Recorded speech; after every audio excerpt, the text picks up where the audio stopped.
Amém. Louvado seja nosso Senhor Jesus Cristo. Você está bem mesmo, sim ou não? Na graça? Na graça ou não? Eu também na dúvida, hein? Então tá bom, pode sentar, pode sentar. Eu sei que vocês estão um pouco cansados. Ó, a irmã até respirou aliviada aqui agora, né? Que ela sentou. Que alegria, muito boa noite. Louvado seja nosso Senhor Jesus Cristo. Amém. Queridos, que alegria estar aqui. Que alegria estar com vocês. Que alegria partilhar a palavra de Deus. E principalmente quando nós partilhamos a palavra de Deus em um lugar, quando a gente chega a um lugar que a gente vê que tem zelo pela palavra, não é? Então quando a gente entra na intercessão e vê ali pessoas comprometidas com o Espírito Santo, querendo servir ao Senhor da melhor forma, dá vontade de ficar lá, Sidney, não dá vontade de pregar não, dá vontade de ficar lá na capela mesmo, né? Continua rezando por mim, isso, deixa eu ficar aqui nesse cenáculo, né? Mas nós viemos também para servir, viemos também para partilhar, amém? Me apresentando brevemente para vocês, eu sou o Railson. O nome é estranho, o nome é confuso, porque sabe como funcionam as famílias do Nordeste, né? Eles gostam de criar nomes miraculosos. Então juntou a criatividade da minha mãe, a criatividade do meu pai, Railson, com Y, porque na cabeça da minha mãe ia ficar coisa de gente chique. Não acho. Eu acho que o Y, o nome tem uma cara danada de poupa-tempo. Tem ou não tem? Né? Você bate o nome assim no RG assim, Y, olha lá, a cara de poupa-tempo danada, tá lá. Sou da paróquia Santuário São José Operário, que fica ali naquele bairro nobre, bonito, maravilhoso, bairro seguro, a Beverly Hills brasileira, o bairro do Capão Redondo. Não entendi o motivo das risadas. Como um bom capão redondense, é claro que eu já fui assaltado, não passaria ileso. 3 assaltos. Eu posso pedir música no Fantástico, 3 assaltos, uma música. Vou pedir artigo 157 do Racionais MCs, que acho que é uma música que tem a ver, com a situação. Você trouxe a palavra de Deus, sim ou não?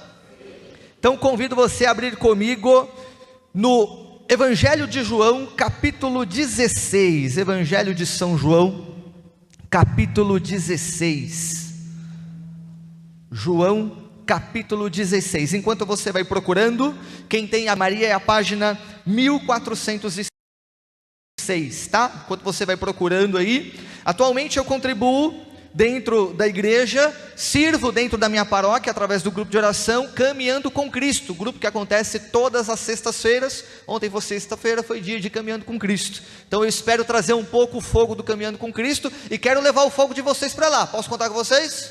Então tá bom, amém. E dentro da renovação carismática, sirvo dentro do núcleo de formação do Ministério de Pregação, e dentro da comissão de diálogo, tá? Então são os 2 núcleos de serviço que eu tenho contribuído atualmente. Você achou aí? João capítulo 16? Quem achou, diga achei. João capítulo 16. Quem não achou, diga curso bíblico. Tem alguém aí precisando de curso bíblico? Porque é o Evangelho, tá fácil, sim ou não? Difícil é quando é o livro de Baruque, Abra aí o livro de Ageu, aí é complicado, O João a gente acha fácil. João capítulo 16, e nós vamos ler a partir do versículo 6, tá? João capítulo 16, vamos ler a partir do versículo 6, amém? Diz assim o texto, tenho comigo a Bíblia de versão Ave Maria, vai dizer assim Jesus: mas porque vos falei assim, a tristeza encheu o vosso coração. Por que Jesus está falando de tristeza? Nós estamos naquilo que nós chamamos de discurso de despedida de Jesus. Nós estamos na quinta derradeira. Então Jesus começou a falar sobre os eventos da paixão, tá? Só para a gente entender aqui o cenário. Entretanto, disse Jesus, digo-vos a verdade, convém a vós que eu vá, porque se eu não for, o Paráclito não virá, mas se eu for, vou-lo enviarei. E quando ele vier, muita atenção agora, quando ele vier, versículo 8, convencerá o mundo a respeito do pecado, da justiça e do juízo. Convencerá o mundo a respeito do pecado, que consiste em não crer em mim. Versículo 10. Ele, o Paráclito, o Espírito Santo, o convencerá a respeito da justiça, porque eu me vou para junto do meu Pai, e vós já não me vereis. Ele o convencerá a respeito do juízo, que consiste em que o príncipe deste mundo já está julgado e condenado. Verso 12: muitas coisas ainda tenho a dizer-vos, mas não as podeis suportar agora. Quando vier o Paráclito, o Espírito da verdade, ele vos ensinará toda a verdade, porque não falará por si mesmo, mas dirá o que ouvir, e vos anunciará as coisas que virão. Ele me glorificará, porque receberá do que é meu, e vos anunciará. Tudo o que o Pai possui é meu, por isso disse: há de receber do que é meu, e vos anunciará. Vamos aplaudir a palavra de Deus, a palavra de vida. Amém? Dê um beijo na sua Bíblia. Se ela está cheia de pó, azar o seu. Fica aí a dica para você ler mais, né? Quem sabe? Amém? Queridos, esse trecho que vai ilustrar aqui a nossa partilha nesta noite, se encontra então, naquilo que eu disse, o discurso de Jesus na quinta derradeira. Jesus, no Evangelho de João, ele começa um discurso longo. Você que abriu a sua Bíblia, você pode voltar aí algumas páginas, e você vai perceber que Jesus começa a falar lá no capítulo 13, você volta 2 páginas, você chega lá no capítulo 13, e esse discurso de Jesus se prolonga por um bom tempo. O Evangelho de João, ele é um evangelho composto por 21 capítulos, quando nós chegamos no capítulo 13, nós estamos diante da cena na qual nós conhecemos como a Quinta-feira Santa, a Quinta de Lava-Pés. É que cada evangelista vai destacar algum elemento deste dia. Sobretudo os evangelhos chamados de sinóticos, Mateus, Marcos e Lucas, como eles bebem da mesma fonte, eles contam a Quinta-feira Santa dentro da perspectiva da instituição da Eucaristia. Então eles vão colocar em evidência as palavras de Jesus: isto é meu corpo, isto é meu sangue, façam isso em minha memória. Então a ceia contada por Mateus, Marcos e Lucas, ela é bem curtinha, porque eles têm como objetivo falar estritamente da instituição da Eucaristia, e depois contar o desenrolar do processo de traição de Judas. Quando nós chegamos em João, ele falou da Eucaristia em outro capítulo. João fala da Eucaristia no capítulo 6, só que ele faz isso de uma maneira diferente. Ao invés dele priorizar as palavras de Jesus na quinta-feira derradeira, Jesus coloca aquele discurso de Jesus logo após o evento do milagre dos pães, que está dentro daquele mesmo capítulo que conta Jesus caminhando sobre as águas. Então Jesus caminha sobre as águas, Jesus multiplica o pão. Quando ele chega do outro lado da margem, ele começa a pregar, e ele faz aquele discurso muito forte: eu sou o pão da vida, minha carne é verdadeira comida, o meu sangue é verdadeira bebida. Vossos pais comeram maná no deserto e morreram, mas quem comer da minha carne terá vida eterna. Então a teologia sobre a Eucaristia de João está no capítulo 6. Isso dá liberdade então para João falar da ceia numa outra perspectiva. Então João faz o quê? Coloca toda a exortação de Jesus e vai dar ênfase ao episódio do lava-pés. Jesus então, como sacerdote que serve, ele é o Messias servidor. E aí, quando nós vamos mergulhando no discurso de Jesus, que começa no capítulo 13, nós temos primeiro o episódio de lava-pés, na sequência o episódio do anúncio da traição, e Jesus começa a falar que ele é o único caminho, e começa a prometer sobre o Espírito Santo. E aí chegamos então no capítulo 16, o trecho que nós acabamos de ler. Então ele primeiro faz a promessa do Espírito Santo, e depois ele recorda um discurso que ele já tinha feito em outro momento. Jesus recorda o discurso sobre a videira.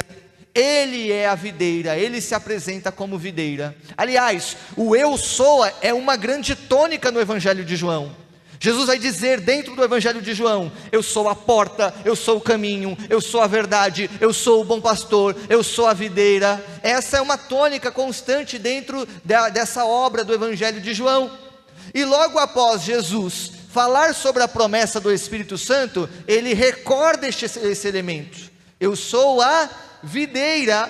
E quando Jesus fala da videira, ele nos lembra uma coisa muito importante, que nós precisamos estar ligados à videira. Jesus está chamando a atenção dos seus discípulos, e não só daquele grupo, mas também a nossa hoje, que é importante nós permanecermos na videira. Diga para quem está do seu lado: permaneça na videira. A videira é o seu lugar, principalmente se você quiser frutificar. Permaneça na videira. Amém? E aí, depois de Jesus prometer o Espírito Santo, falar da importância de estar ligado à videira, ele vai dizer então o que este Espírito vai revelar, o que este Espírito irá trazer para aquele grupo dos discípulos, o que aquele Espírito então vai provocar naquele grupo.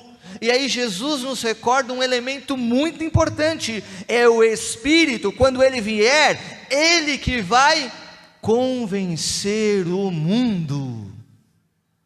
Esta é uma missão do Espírito Santo, e é importante que a gente tome ciência disso quanto antes. É papel do Espírito Santo convencer.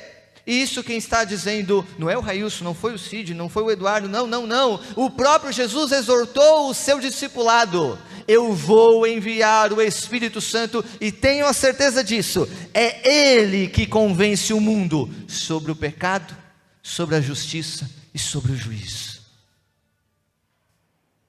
É importante que isso fique claro para todos nós. Existem coisas que somente o Espírito Santo pode fazer na nossa vida.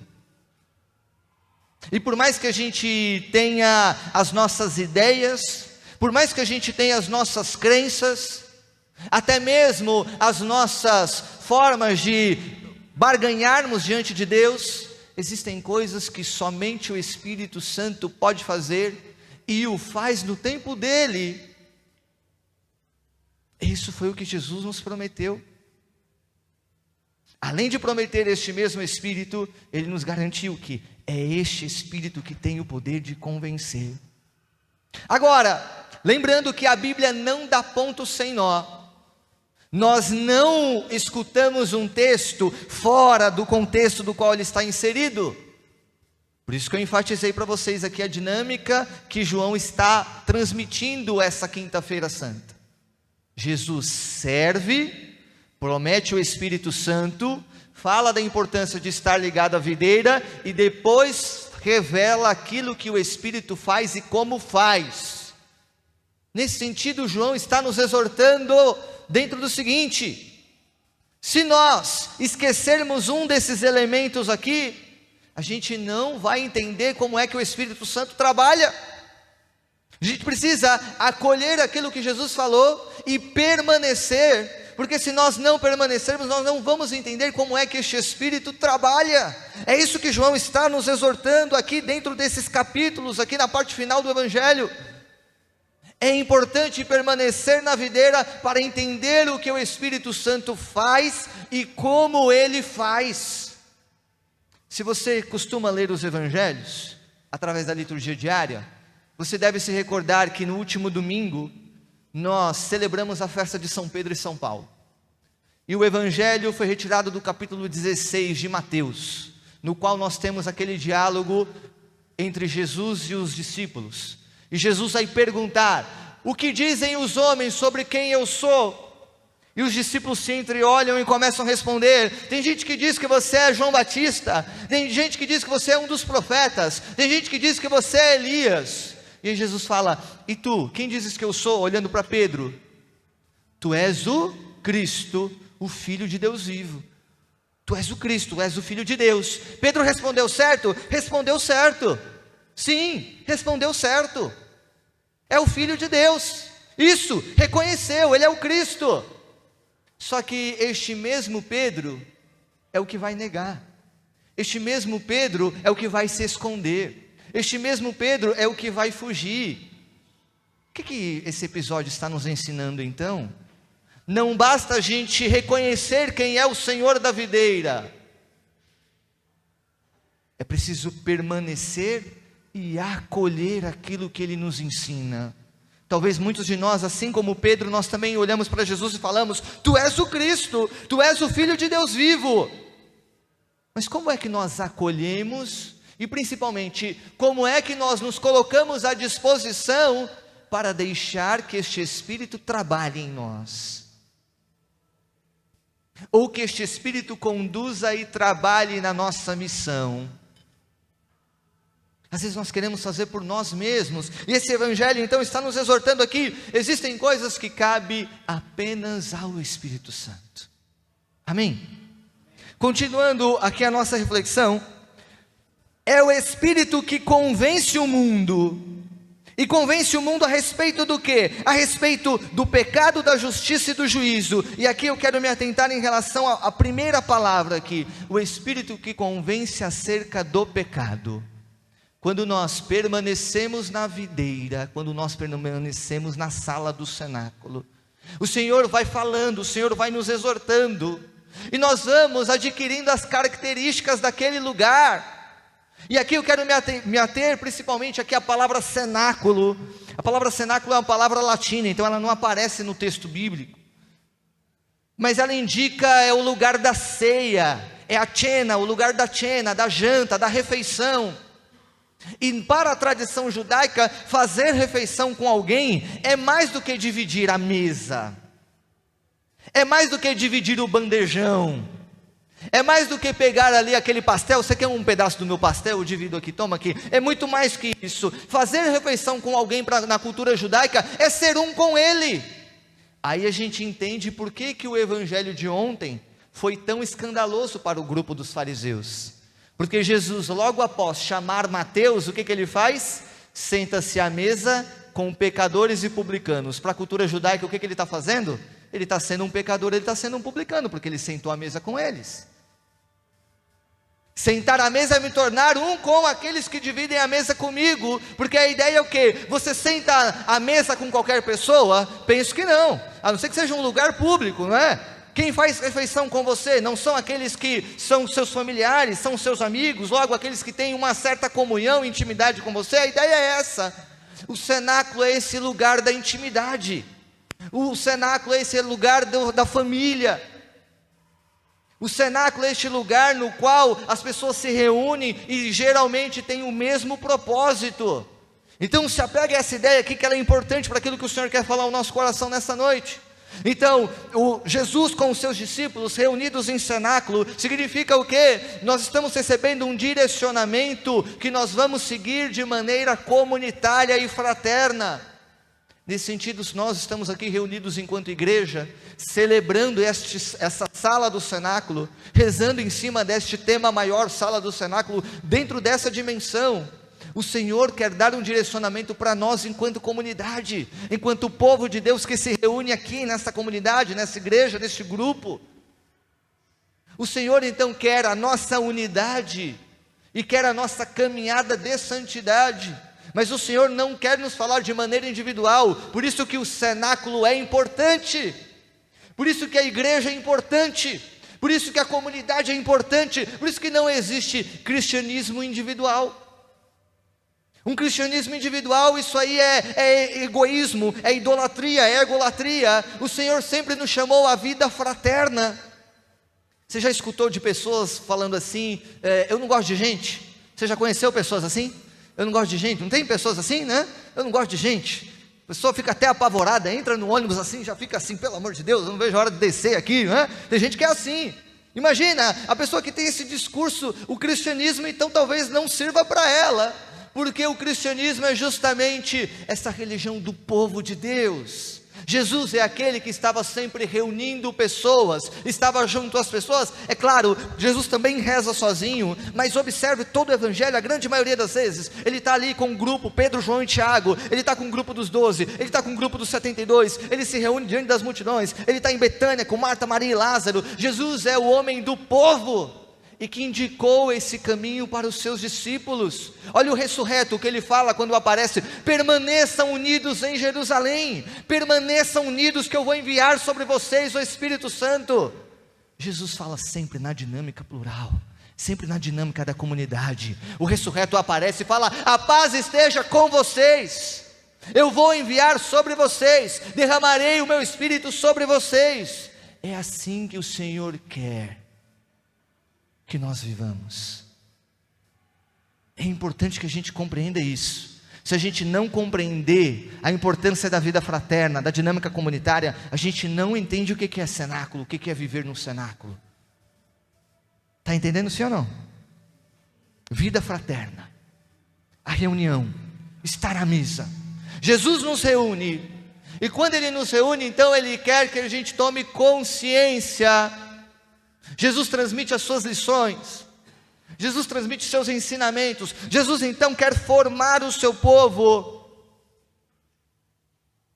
e é neste cenáculo que nós vamos nos identificando com o Mestre. Você convive com pessoas do seu trabalho, sim ou não? Você convive com pessoas na sua casa, sim ou não? Quantas vezes você já percebeu que você pegou um trejeito de alguém, um bordão de alguém? Já aconteceu com você, sim ou não? Eu trabalhava com um rapaz que ele usava um bordão que eu achava maravilhoso. Ele falava assim: foi só falar no Aladim, olha o tapete voador. Eu achava genial esse bordão. Que ele falava assim, né? Eu estou falando do assunto, o assunto chegou. Era a forma dele. Eu achava muito criativo esse bordão dele. E lá se foram 10 anos que eu trabalhei com ele, mas ainda hoje eu uso esse bordão. Quando eu estou falando de um assunto e o assunto vem ali em evidência, eu falo: foi só falar no Aladim, olha o tapete voador. Porque nós vamos convivendo com as pessoas e a gente vai pegando, a gente vai se assemelhando. É assim ou não é? Tanto para coisas boas quanto para coisas ruins. Aí que a gente tem que ficar alerta, não é verdade? Daí a importância de permanecer na sala do cenáculo, porque no cenáculo nós vamos aprender coisas boas. Por isso a importância de ter vida fraterna, porque através da vida fraterna nós vamos aprender como caminhar na santidade e fazer a diferença quando nós estivermos distante da nossa sala do cenáculo. Por que esse elemento aqui é importante? Jesus então está formando o seu povo. Jesus está nos formando. Jesus está nos ensinando. E aí Ele está dizendo que nós temos um auxílio. Este auxílio é o Espírito Santo. Ele que vai nos convencer. Quando a coisa aperta, aí é com Ele. A gente vai até um limite. E Jesus nos falou isso também para que a gente não fosse meio que metido à besta, achar que nós temos o poder de convencer, de converter alguém. Nesse sentido, Jesus então nos recorda, através desse simples texto, como nós somos dependentes do Espírito Santo. E a gente tem que tomar consciência disso quanto antes. Somos dependentes do Espírito Santo. Nós não podemos acreditar numa fórmula.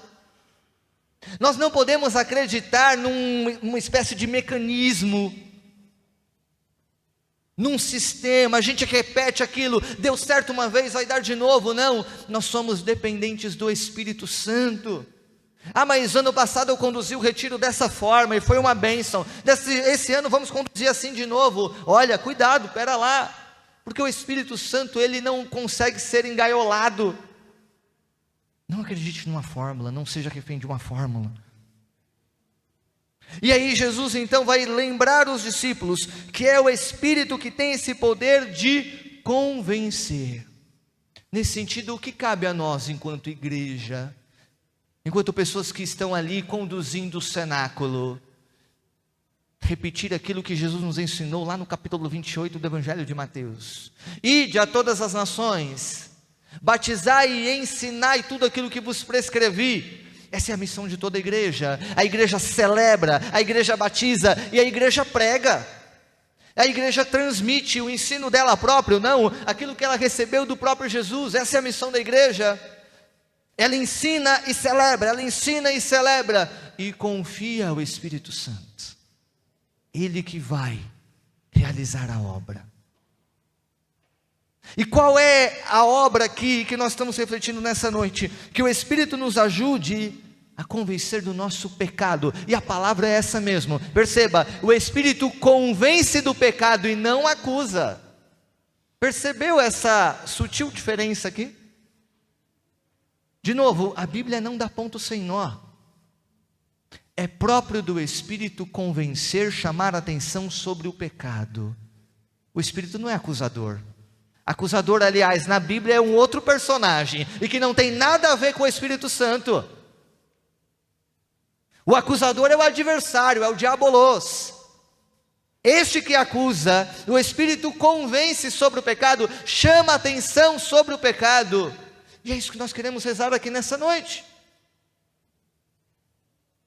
E talvez aqui seja importante nós permitirmos essa pergunta: será que o Espírito de fato nos convence sobre o pecado? Ou melhor, será que nós estamos dando liberdade ao Espírito para que Ele nos convença sobre o pecado?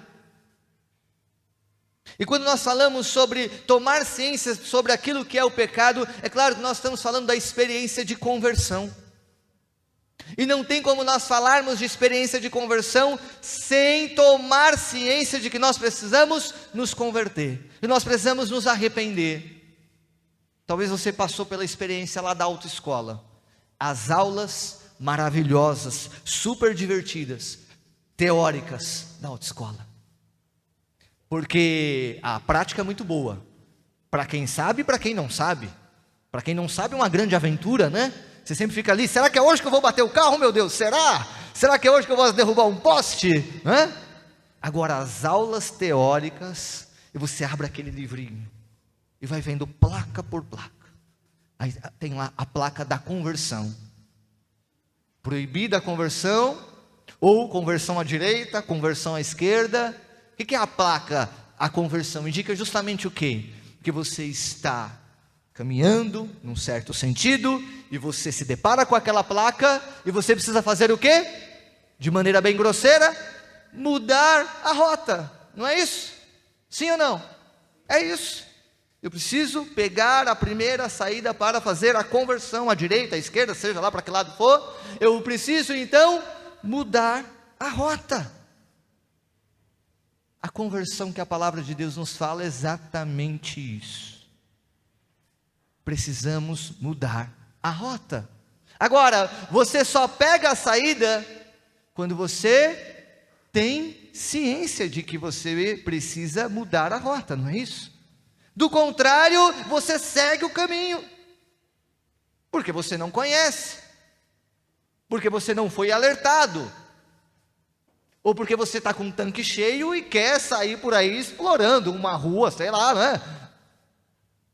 Mas quando você toma ciência de que você está no caminho errado, o que você faz? Pega a saída, pega a rua de conversão. Mas para isso você precisa o quê? Ser alertado. E também se convencer de que você está errado. E tem gente que é teimosa, sim ou não? Você conhece alguém teimoso? Não faça acusações em relação a quem está aqui ao seu lado. Não precisa também acusar golpe, né? Opa, Raio, isso aqui eu conheço, está aqui, né? Como nós somos teimosos tantas vezes. Como nós somos teimosos. Às vezes nós temos essa dificuldade de admitir que nós estamos errados. Aliás, essa é uma característica da sociedade odierna. Ninguém quer assumir culpa, então a gente sempre fica procurando alguém para terceirizar ali a culpa. Não, a culpa é do fulano, a culpa é do Beltrano, foi por isso, foi por aquilo, foi etc. É porque eu ganho bem, é porque eu ganho mal, é porque eu saio 7 horas da manhã, é porque eu entro 1 hora da tarde, é porque eu estou estudando, é porque eu não estou estudando, etc. e tal. Então a gente sempre fica procurando alguém para colocar ali a culpa, que muitas vezes é nossa, somente nossa. E é claro, pode ser que às vezes a culpa seja de outros, seja de terceiros. Agora, a gente tem que ver se nós não estamos muitas vezes usando máscaras e negando a nossa culpa, a nossa responsabilidade. E enquanto nós não admitirmos a nossa culpa, a nossa responsabilidade, dificilmente nós vamos tomar decisão.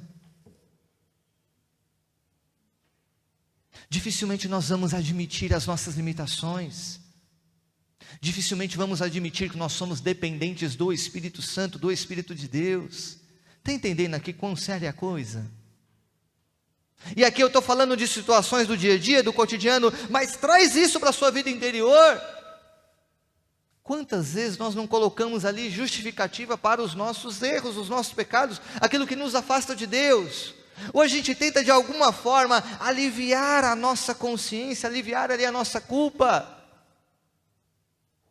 E é por isso que a palavra de Deus nos deixa muito claro, como pode um texto de 20 séculos atrás ser tão atual? Só o Espírito convence, porque nós vamos falar, mas é só o Espírito Santo que vai trazer essa consciência. Por isso é importante estar aqui na sala do cenáculo, porque se nós nos distanciarmos, dificilmente nós vamos dar essa abertura para o Espírito Santo. Permaneça, aqui é o seu lugar. Se você quer ter vida em Deus, permaneça. Se você quer conversão de vida, permaneça. Se você quer buscar por santidade, permaneça. Porque é aqui que o Espírito Santo vai te ajudar. Lá fora, dificilmente você será atraído por essa palavra de vida e de bênção. Por isso que o Senhor nos atrai. Por isso que o Senhor nos reúne aqui enquanto sala do cenáculo. No final da década de 40, o Papa era Pio XII. Pio XII, em uma radiomensagem para catequistas dos Estados Unidos, ele fazia uma pergunta retórica: qual é o pecado do século? Primeira metade do século XX. Qual é o pecado do século? E aí os catequistas se entreolhavam e tal, e tentavam achar uma resposta. E aí alguns falavam: será que ele está falando da guerra? Será que ele está falando da sexualidade? Será que ele está falando do ateísmo? Será que ele está falando? E aí Pio XII responde: o pecado do século, e ele falava da primeira metade do século XX, o pecado do século é perder a consciência de pecado. Este é o grande pecado. E segue sendo esse. Isto é, o ser humano, quando ele não toma consciência de que aquilo que ele faz é pecado, aquilo que ele faz o afasta de Deus, o afasta dos seus, traz prejuízo à sua vida. Esse é o grande pecado do século, perder a consciência de pecado. Na teologia nós falamos que é como se a consciência, ela vai sendo cauterizada. O que é isso? A nossa consciência, a gente vai trabalhando isso, às vezes sem perceber, e a gente vai fazendo concessões, e aquilo já não pesa mais na nossa consciência, não dói mais. Pio XII nos alertava lá, e esse alerta continua hoje: perder a consciência de pecado. Será que a gente tem caminhado dessa forma? Tinha um amigo meu que ele teve um tempo que ele foi fazer aula de Muay Thai, e ele me convidou, e eu falei: não, claro que não, obviamente, né? Eu não tenho porte físico para uma luta tão, que exija tanta força como essa, E ele falava que um dos treinos era o seguinte: ele esticava a perna e vinha lá o instrutor / torturador, eu posso chamá-lo de torturador, e ficava com uma madeira batendo na canela dele, e ele com a canela lá esticada, ele sentando a paulada na canela. 2 já tinha fraturado a minha, então, obviamente. E aí ele falava que, qual é a ideia? Você vai calejar a canela, porque no Muay Thai, como tem muito chute e tal, tem muita essa questão, e geralmente para você desestabilizar o adversário, você tenta derrubá-lo e acerta a perna, que é onde está o pé de apoio. E ele falava isso, que tomava paulada na canela, que a ideia era a seguinte: vai calejando, e quando você estivesse na luta, a ideia é o cara te chutar e você tá um pouco mais firme, e aquilo não doer tanto. É essa a ideia. A consciência cauterizada, maluco isso aí, meu irmão? Não, coisa de retardado. Eu gravando isso aí, eu falei isso, não, brincadeira. Enfim, a ideia aqui é a mesma da nossa consciência quando ela é cauterizada. A gente vai se acostumando, a gente vai dizendo para nós mesmos: não, tudo bem, não, eu não errei, que isso? A culpa foi do fulano, foi do Beltrano. E aí qual é a ideia? A gente vai calejando a nossa consciência e daqui a pouco não dói mais. Vamos trazer aqui talvez exemplos mais concretos Fofoca, será que fofoca é uma bênção, gente? Ou o que vocês acham, né? Uma fofoquinha aqui e acolá, não faz mal nenhum, né? Que isso? Será que é bênção fofoca? Não, não é bênção coisíssima nenhuma. Mas por que muita gente vai calejando a sua consciência contra o pecado? Contra a fofoca? Ou será que isso não acontece? Não, esse pecado é escandaloso, esse aqui eu vou romper, esse aqui eu vou cortar. Não, mas uma fofoca? Não, uma vez ou outra, o que tem? Aí você vai lá descendo a paulada na sua consciência, vai calejando. Desce a paulada na fofoca. Daqui a pouco você omite uma verdade, para não dizer que mentiu, então você omitiu. Vai descendo outra paulada. A consciência vai sendo o quê? Cauterizada. E aí nada dói, nada incomoda.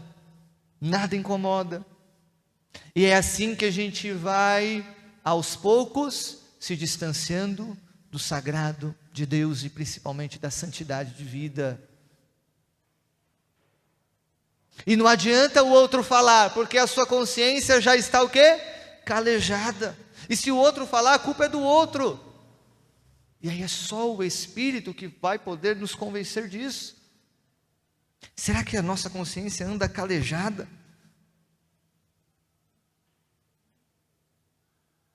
Será que nós nos distanciamos tanto do cenáculo a tal ponto de nós nem mesmo sentirmos a dor, o peso? Tem um documento do Concílio Vaticano II, chamado Gaudium et Spes. Lá diz em um dos seus parágrafos, algo muito bonito: a consciência é o sacrário do ser humano. É lá onde Deus nos fala de maneira direta. A consciência é o sacrário do ser humano. O sacrário dessa igreja se encontra aqui, na capela, aqui à esquerda. À minha direita, à esquerda de vocês. Ali está o Santo dos Santos. Ali está o tabernáculo. É claro, Jesus habita aqui, Jesus está aqui, porque nós estamos aqui reunidos em nome dEle, estamos em torno da palavra dEle, Jesus está aqui, mas sobretudo aqui, no sacrário, no véu do sacramento, ali há uma presença sobrenatural e também física dEle, no véu do sacramento. Olha o que diz a igreja, olha o que nos ensina a igreja, Gaudium et Spes, número 16, o sacrário do ser humano é a sua consciência. Sabe por que eu acho belo isso? Porque às vezes a gente trata o nosso relacionamento com Deus, principalmente a cultura ocidental, muito na dinâmica daquilo que nós sentimos. É assim ou não é? E é por isso que eu coloco a mão no coração, porque nós remetemos justamente essa ideia, a imagem do coração, é o nosso sentimento, é o que nós sentimos. Então muitas vezes nós queremos estar na presença de Deus, e o que vai regulando, pelo menos o que vai dizendo aqui na nossa consciência, se nós estamos na presença de Deus ou não, é avaliar o que nós estamos sentindo. É assim ou não é? Então se o ministério me ajuda dedilhando, nossa, já senti aqui alguma coisa. Olha, nossa, eu fechei os olhos aqui, nossa, veio um intercessor, eu senti um arrepio, eu senti não sei o que, eu senti uma leveza, eu senti uma força. E nós vamos medindo o nosso relacionamento com Deus mediante o que nós sentimos. Então se nós sentimos muito, é como se Deus falasse muito. Se nós não sentimos nada, é como se Deus tivesse totalmente se afastado de nós estivéssemos vivendo uma noite escura, um deserto. E olha o que nos diz a igreja. Nosso sacrário é o quê? A consciência. E eu estou falando isso para você entender quão forte é essa mensagem. Sobre o perigo de nós calejarmos a nossa consciência. A ponto da gente se relacionar com as coisas e aquilo não nos incomodar mais. A ponto da gente nos acostumar tanto com a forma que as coisas estão estabelecidas aí fora, de nós não nos esforçarmos mais para vencê-las. E é isso que tem acontecido muitas vezes. A gente vive essa sociedade odierna, na qual nós rivalizamos tudo se transforma um nós contra eles, a gente rotula as pessoas, por conta dos rótulos a gente exclui as pessoas, a gente é incentivado a todo momento a disputar, a gente é incentivado a todo instante a ultrapassar, a largar na frente dos outros, a pisar nos outros se preciso for, a puxar o tapete de alguém se preciso for. A gente está aí num ambiente no qual nós estamos ali sempre rodeados por fumaças que vão cauterizando a nossa consciência, por discursos que vão viciando e cauterizando a nossa consciência. E a gente está tão acostumado com esses ambientes, muitas vezes, porque na verdade talvez o nosso cenáculo já virou lá. Talvez a gente nem se identifique com este local aqui. Talvez a gente nem se sinta à vontade aqui, porque a gente acha que nós pertencemos a este cenáculo lá fora, a esta mesa lá fora, de tão identificado que nós estamos. Por isso que o Evangelho de Jesus, em diversos momentos, ele vai nos exortar assim: que entre vocês não seja assim. Capítulo 12 do Evangelho de João. Está lá Tomé, está lá Tiago. Eu vou para um lugar no qual vocês não podem ir. Tomé vai lá e responde e diz: não, Senhor, como nós podemos ir se nós não sabemos? E aí Tiago diz: mostra-nos o Pai. E aí Jesus vai falar assim: mas você está há tanto tempo comigo e você ainda pede, mostra-nos o Pai. Isto é, nós podemos estar aqui, mas não identificamos a imagem do Pai. Nós estamos no cenáculo, mas não identificamos o nosso lugar à mesa. Ou nós estamos no cenáculo disputando lugar à mesa. Jesus lembrou os discípulos e também nos lembra: que entre vocês não seja assim, que entre nós não seja assim, que o Espírito forme a nossa consciência. Aliás, essa é a diferença de crianças para adultos. Criança obedece, ou deveria pelo menos, né? Aí depende da criança. Criança obedece porque a criança ainda não formou a sua consciência. Ela não sabe, ela não consegue discernir por que ela não tem que colocar a mão na tomada. Então ela obedece. A mãe, o pai chega e fala: não coloca a mão lá. Ela obedece. Na cabeça dela continua sem fazer sentido, ela não sabe. Ela deixa de colocar a mão lá, não porque ela entende que ela pode tomar um choque, porque proibiram. Criança obedece. Adulto tem que ter consciência. Está vendo por que é importante a gente ter uma consciência saudável? Sacrário. Será que nós estamos cuidando do nosso sacrário? Imagine que eu estivesse tomando um café com você. E eu tomo bastante café.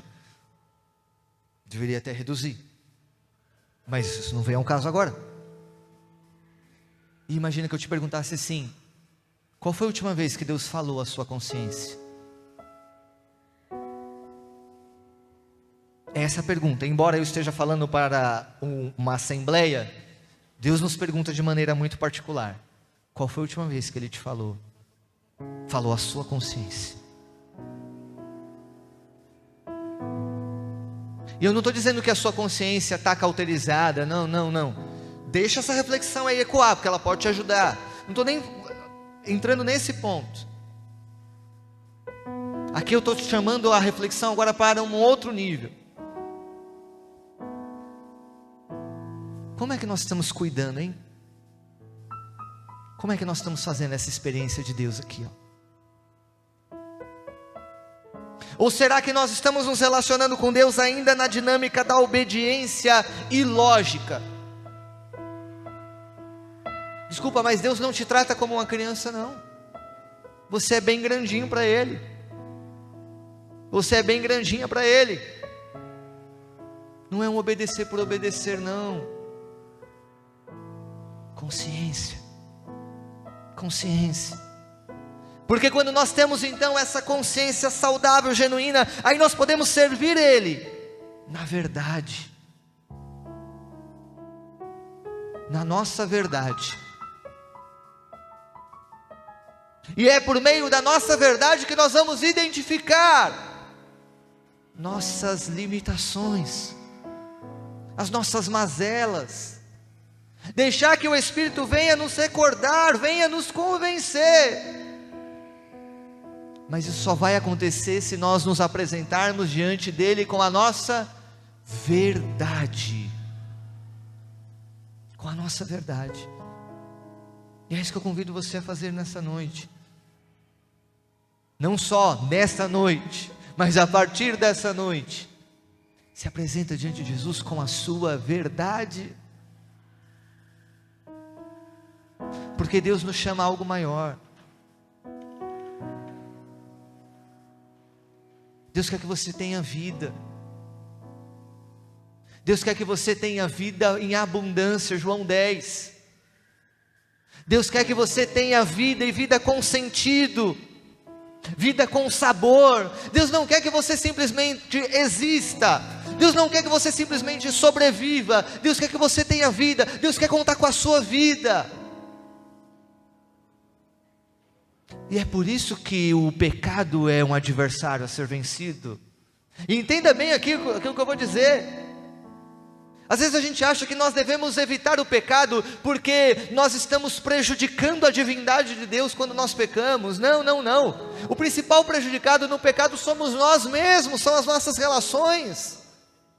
Talvez Deus seja pouco ofendido, no sentido pouco atingido quando nós pecamos. Nós precisamos vencer o nosso pecado, porque o pecado é o grande adversário da nossa vida. É isso que nós precisamos entender. E como adulto, tomar consciência. Não é simplesmente obedecer. Tomar consciência de que aquilo não é agradável, não traz vida, não traz virtude, não traz bênção para você, para a sua casa, para a sua família, para o seu trabalho, para o ambiente, para o seu ministério. E é tomando consciência que nós vamos então apresentar a nossa verdade diante de Deus, apresentar a nossa verdade no cenáculo e deixar que Ele trabalhe. Deixar que Ele nos ajude. Para a gente caminhar para encerrar. O Senhor nos deixou presentes maravilhosos para nos ajudar nesse caminho, que são sacramentos. Quando uma criança é batizada, a Trindade Santíssima habita de maneira perfeita ali naquela criança, na alma daquela criança. Isso é tão poderoso, tão forte, que os padres antigamente, quando eles batizavam uma criança, eles faziam esse gesto aqui, ó, uma genuflexão, o mesmo gesto que nós fazemos quando passamos no sacrário, ou quando passamos aqui diante do altar, e o Senhor está aqui no véu do sacramento, reconhecendo o que? A graça naquela criança. Aquela criança se tornou então um sacrário vivo. A graça. Essa criança cresce, essa criança vai entrando na idade da razão, essa criança toma consciência do que é certo e do que é errado, ela peca, ela cai, e aí Deus abandona essa criança, Deus abandona esse jovem, Deus abandona esse adulto, não, Ele continua ajudando com a graça. A chamada graça santificante. 2 sacramentos: reconciliação e Eucaristia. Nós por nós mesmos, e assim diz o Catecismo, assim diz o Salmo 50, nós fomos concebidos em pecado. Salmo 50, Catecismo da Igreja Católica, nós temos uma inclinação ao mal. Só a graça de Deus para nos reerguer, só a graça de Deus para nos lembrar das coisas do alto. Por isso que nós precisamos da graça, da vida de comunhão, do cenáculo. E aí quando nós rompemos a amizade com Deus, o Senhor está lá nos esperando em 2 sacramentos: reconciliação e Eucaristia. Quando nós confessamos bem, o Senhor nos perdoa.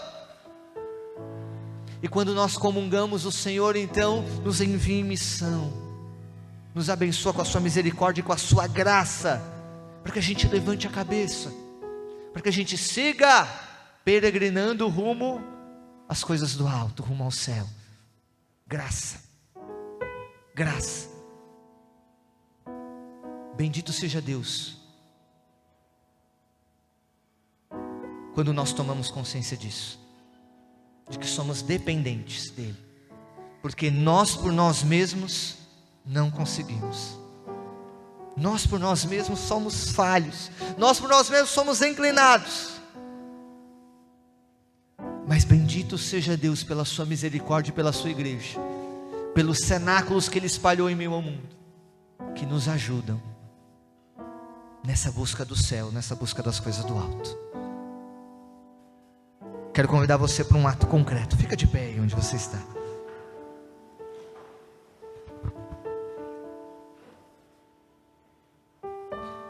E eu convido você a rezar colocando a mão na sua cabeça. Mas antes disso eu queria ler com vocês primeira carta de João.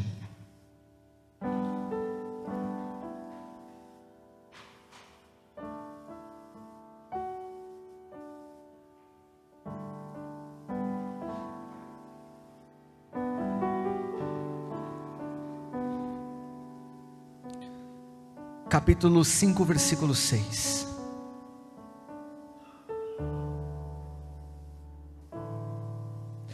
Ei-lo Jesus Cristo, aquele que veio pela água e pelo sangue, não só pela água, mas pela água e pelo sangue.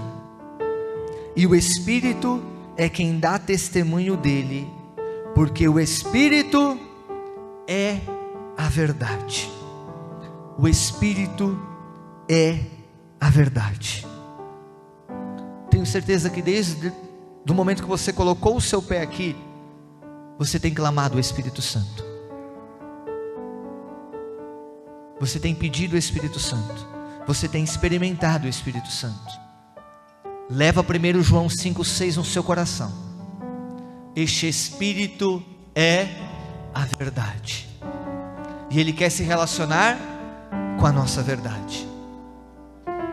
Se você se encontra com a sua consciência cauterizada, se você se encontra ainda hoje com um chamado pecado de estimação, se você se encontra hoje com um vício que você tem lutado, você tem batalhado, e bendito seja Deus por isso, bendito seja Deus por isso, você tem batalhado, você tem enfrentado, este Espírito é testemunha das suas batalhas.